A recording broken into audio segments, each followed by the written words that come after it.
Assalamualaikum warahmatullahi wabarakatuh. Perkenalkan, nama saya Putri Wulandari dengan NIM 2101020045. Baik, di sini saya akan menyelesaikan UAS Teori Pengambilan Keputusan dengan dosen pengampu Bapak Dr. Ronald Aprianto, Sarjana Ekonomi Magister Sains. Baik, di sini saya akan mengidentifikasi masalah dari proposal penelitian saya yang berjudul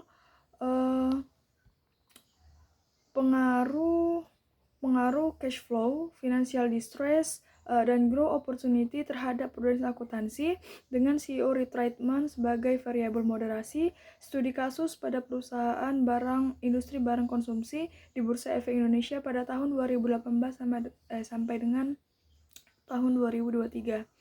Baik, soal pertama, jelaskan bagaimana saya akan mengidentifikasi masalah pada proposal penelitian saya. Di sini saya pertama-tama mencari bagaimana faktor-faktor dari variabel saya seperti cash flow, financial distress, dan growth opportunity yang dapat mempengaruhi prudence akuntansi. Serta apakah CEO retreatment atau pensiunan CEO ini dapat memoderasi hubungan tersebut. Dan masalah ini juga sangat penting bagi perusahaan karena prudence akuntansi ini mempengaruhi kualitas suatu laporan keuangan perusahaan yang berdampak pada pengambilan suatu keputusan. Baiklah, soal yang kedua ialah sebutkan dan jelaskan 3 kriteria keputusan yang saya gunakan untuk menentukan solusi terbaik. Yang pertama relevansi atau topik yang sesuai dengan judul yang saya ambil, lalu data, di mana ketersediaan data, laporan keuangan, serta informasi mengenai CEO dari perusahaan-perusahaan yang tercantum pada perusahaan yang saya teliti. Lalu yang ketiga, kontribusi, di mana penelitian ini dapat memberikan wawasan tentang pengaruh dari faktor keuangan ini terhadap prudence akuntansi atau kehati-hatian dalam penyusunan laporan keuangan.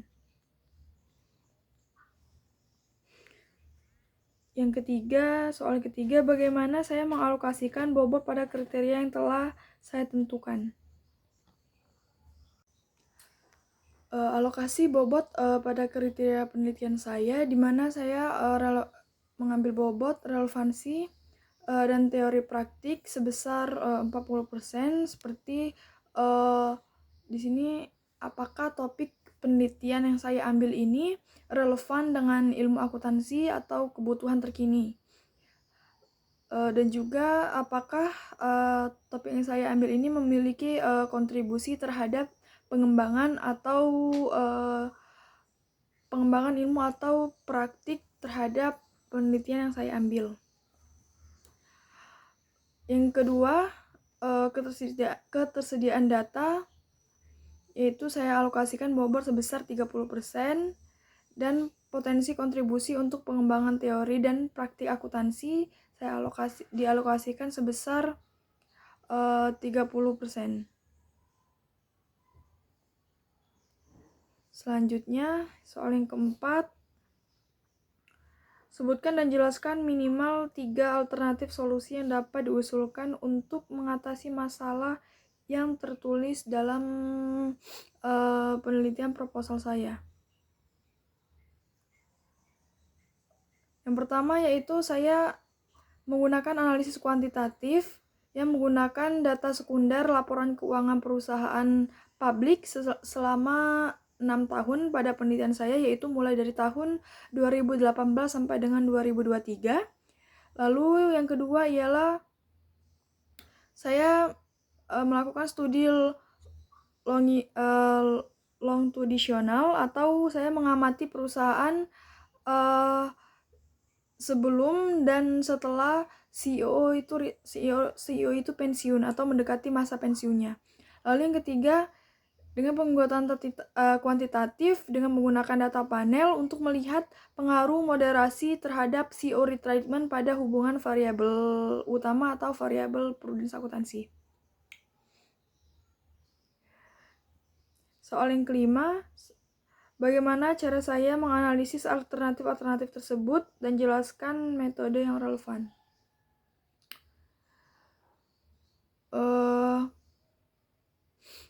Alternatif yang pertama, mudah diimplementasikan karena menggunakan data yang tersedia atau data yang sudah dipublik oleh beberapa perusahaan yang saya cantumkan di sampel saya, tetapi mungkin kurang menangkap pengaruh waktu terhadap CEO retreatment atau pergantian CEO-nya.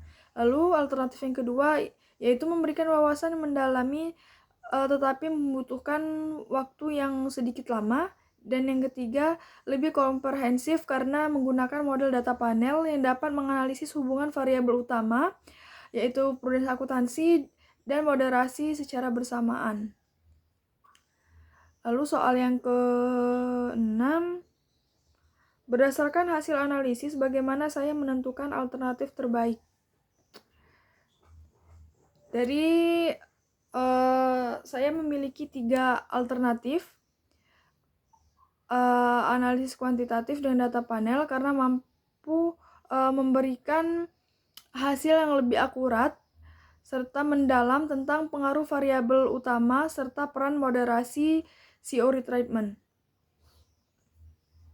Soal yang ke-7, jelaskan rencana penerapan alternatif yang dipilih. Penerapan alternatif yang saya pilih, yang pertama saya mengumpulkan data laporan keuangan perusahaan yang sudah dipublik terkait variabel X saya, X1, X2, dan X3 saya, yaitu cash flow, financial distress, serta grow opportunity. Yang kedua, saya mengidentifikasi di perusahaan tersebut dengan CEO yang akan pensiun selama periode penelitian, yaitu dari tahun 2018 sampai dengan tahun 2023. Dan yang terakhir, saya melakukan analisis menggunakan regresi data panel untuk melihat pengaruh serta hubungan moderasi.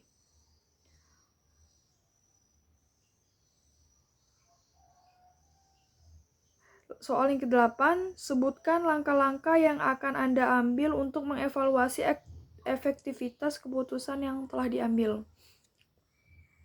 Setelah analisis yang saya lakukan, saya mengevaluasi apakah model penelitian ini berhasil menunjukkan hubungan antara variabel utama yaitu prudence akuntansi dengan variabel moderasi yaitu pergantian CEO atau CEO retreatment. Jika hasilnya sesuai, saya dapat memberikan rekomendasi praktik tersebut bagi perusahaan dalam menerapkan prudence akuntansi atau kehati-hatian dalam menyusun laporan keuangan. Mungkin itu saja penyampaian mengenai proposal penelitian saya. Saya akhiri. Wassalamualaikum warahmatullahi wabarakatuh.